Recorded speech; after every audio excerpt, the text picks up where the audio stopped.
मेरी जिंदगी है तू, मेरी हर खुशी है। बोले तू ही प्यार, तू ही चाहत, तू ही आशिकी है। तू मेरी जिंदगी है।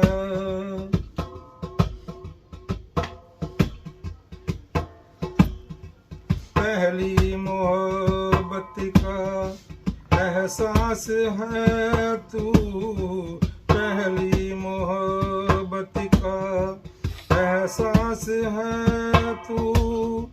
बुझ के जो बुझ ना पाई वो प्यास है तू। तू ही मेरी पहली ख्वाहिश, तू ही आखिरी बोले है। तू